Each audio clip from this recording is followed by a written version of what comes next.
So this rack from PRx truly is something special. Not many other racks on the market can go from usable to stored away in as little amount of time.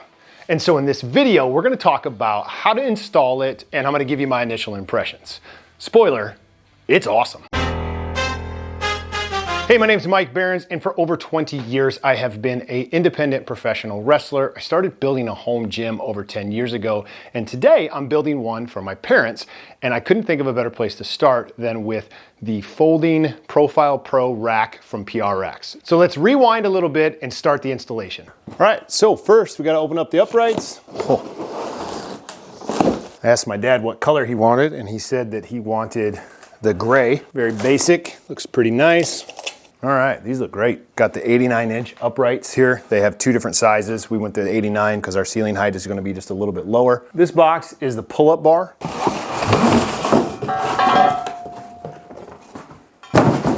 Oh, nice. Very cool. Different grips on the pull-up bar. My dad worked construction for 40 years, and so he doesn't have, his wrist mobility is not as good as it could be. So I wanted him to have the different grip options. So that's why we went with the multi-grip bar. And then this says that it is the components for the rack. These are the brackets to fasten to the wall. All the hardware in here. This box is the 3x3 J-cups. Oh, dang, that's heavy duty. The finish on these is real nice, real smooth. And the instructions, definitely gonna need that. Oh, and look at this. That's cool. I didn't know this was coming. Almost forgot the arms to attach it so you can go up and down. Oh gosh, these are heavy. All right, so now we gotta read the instructions. I am not too proud to read instructions to make sure I'm doing this correct. First thing it says is this installation requires 2 people. Gonna try to do it myself. Standard installation for an 89-inch rack is designed for ceilings 8'11", 107 inches or taller. Don't need to worry about the 95-inch rack. If your ceilings are shorter than these dimensions, please refer to the table on page 3 and use the bracket height measurements that correspond to your ceiling height. Getting started, assemble all the tools listed on page 1. Check the stud spacing of the wall, 16 on center. To mount your rack with non-standard stud spacing, don't need to worry about that. Check your wall width. All profile racks mount to 48-inch placed studs. Identify the stud you plan to mount. I'm gonna put it right here on this one and this one over here. So got plenty of space. Check the ceiling height. Let's go ahead and measure that just to make sure I've got the right height that we're working from. So measurement height, we've got 103 inches of clearance there. For the ceiling height, check your ceiling height. Standard installation is designed for ceilings 8'11", 107 inches or taller for 89-inch racks. If your ceiling is shorter than 107, please go to page 3 for modifications for the install. It shows that you have a 103-inch height, so you've got a 17-inch lower bracket top hole, a 85-inch upper bracket top hole, and then the rack depth is 21.25. So we're gonna go ahead and get that stuff installed. We're gonna measure that out and make sure that we get everything figured out. So instructions for installing the wall brackets. Determine if the floor slopes. I think it might slope just a tiny bit, but we're not gonna worry about it. It's pretty flat. Locate 2 studs spaced 48 inches apart on the wall using a stud finder. This is on OSB, so I can see exactly where the screws are, so I don't need to use a stud finder to find the studs. I can see exactly where they're at. Then mark the first hole 21 inches from the floor. But because we're doing a modified install, our first hole is going to be 17 inches from the floor. Then step 4 is measure down 4 inches from each mark on step 3 to mark the 3rd and 4th holes. Then it says use a cordless drill and a 7/32 drill bit to drill the 4 marked holes at least 2.5 inches deep. Step 6 is align the wall bracket over the drilled holes so the ear of the wall bracket is facing down and out. Using an impact driver or a 1/2 inch socket, fasten the first upper wall bracket to the wall with the 2 lag screws and washers provided. So we're gonna mark 17 inches. The other stud, mark 17 inches, and then down 4 inches from that. So 17 minus 4 would be 13. And now we drill our holes. Okay. I I didn't snug them all the way tight because I want to have some flexibility in it. Now it says, step 7, center the lag screws in the slots of the wall bracket and use the level to check the wall bracket is as straight as you tighten the lag screws. Do not over tighten the lag screws. On the same stud, repeat step 6 with the first lower wall bracket, but do not fully tighten the leg. Step 9, vertically align the upper and lower wall brackets using a plumb bob. I don't have a plumb bob. Use the level to double check the wall bracket as straight as you tighten the lag screws. Do not over tighten the lag screws. With the modified install, the upper bracket for 103 needs to go at 85 inches. So I need to measure that out. Should have done that while I was doing the other one. 5 inches. And then 4 inches down from 85 is 81.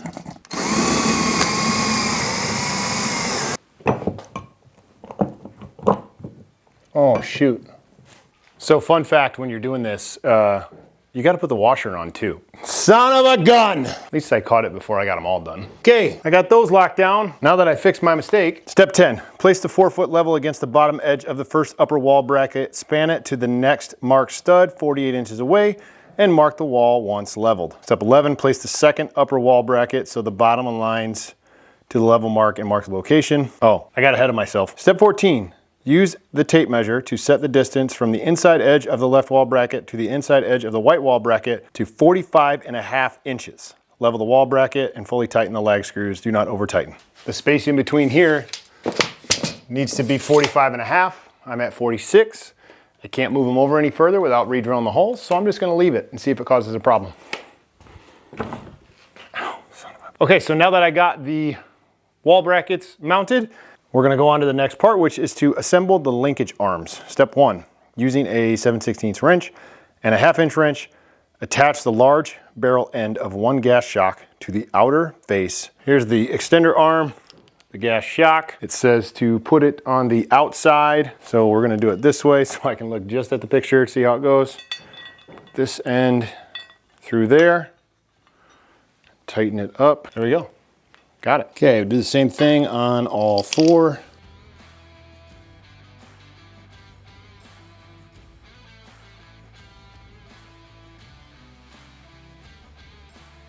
Installing the linkage arms. Place the small side of the plastic spacer into the linkage arm. See figure 6. Place the linkage arm with the plastic spacer facing the inside of the wall bracket ear. Attach the linkage arm to the wall bracket using an 1 3/4 head hex bolt and 5/8 washer on both sides. So to do this, you've got the bolt, you do the plastic piece and the arm that's facing in, bolt up here, plastic piece in between, and then you put a washer on the back side and lock it down with the lock nut. Just like that. And then you do that on all 4. Okay, now that I got all of the linkage arms installed, we can move on to the next piece. The next piece is attach the pull-up bar to the uprights. Lay the uprights on the ground, numbers facing upwards. Leave space between them for the pull-up multi-grip bar. Lay the multi-grip bar on the ground with the bar facing up between the uprights. Position the pull-up bar so that the holes align with the top hole of both uprights. Using the 4.5 inch hex bolts, washers, and lock nuts, fully tighten the bolts through.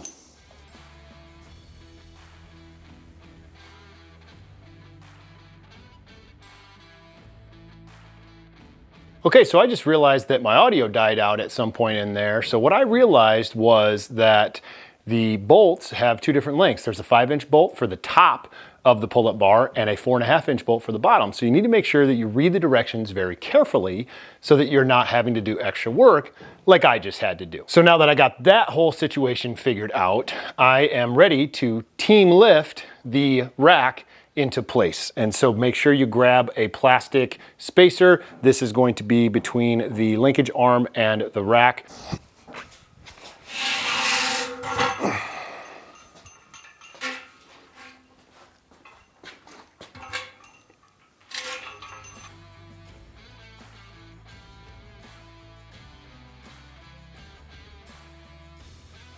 Plastic piece goes in here, bolt goes through.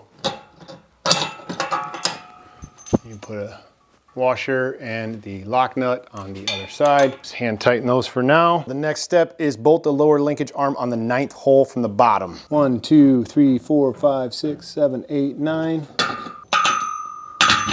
Slide it through, washer on this side. Okay, now just tighten everything down a little bit. It says don't over tighten it. So for the top one, I definitely recommend a step stool. So now that we got the linkage arms connected, the rack's actually looking really, really good. It's up. Now we just got to attach the gas shocks. It says with another person, lift the rack to fold it into the upright position. Step 2, use the included bent hinge pin to lock the rack in the up position. Insert the stud of the gas shocks through the hole in the wall bracket as shown below. Use a 1/2 inch open-ended wrench to keep the stud from spinning. Use the 1/2 inch wrench to install the flange nut and tighten. Repeat for all shocks. Okay, so this is the last step. Again, they said team lift, so hopefully I can lift this myself. And once I get it up there, they give you a pin to put in to hold it in place, so that will be good, and it shows you in the figure how to hold it up. Well, that was kind of heavy by itself.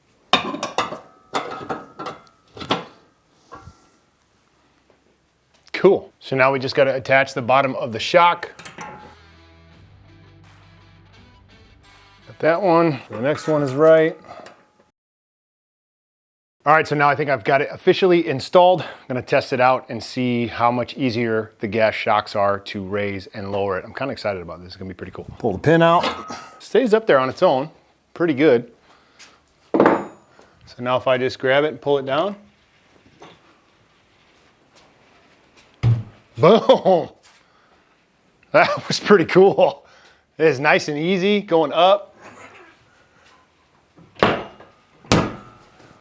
Boom. That is cool. That is really cool. This is my dad's garage, so he can pull a vehicle in, not have to worry about it. You go from stored away to down in 1, 2, 3. You can probably get it faster if you wanted to. Up and away, 1, 2, 3, 3 seconds. Man, that's pretty freaking cool. Pretty cool. Now, stability-wise, a little bit left and right because the beams are the way they are. So that's to be expected. I think that's totally normal, totally to be expected. Question will be, how strong is it now? I weigh 270, I'm 6'5", so height-wise, it's not super tall for me because we had to be careful with the height of the gym, but for my dad, it's gonna be perfect. He's 5'10", so it'll be great for him. But as far as stability goes, I can hang from it, no problem.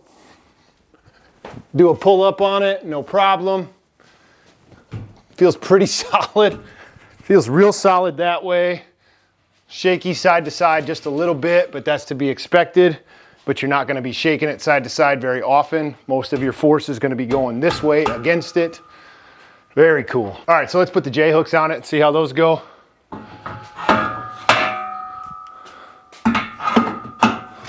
Slide right on. Dang, how does it look with it up? Man, that's cool. This is awesome. And if you need a fold-away gym, fold-away space, this rack is amazing. So easy. Most other racks that are fold-away, you gotta pull the pin and then take the pull-up bar down and all that kind of stuff. This is cool. Just pull it right down. It's getting easier the more I do it.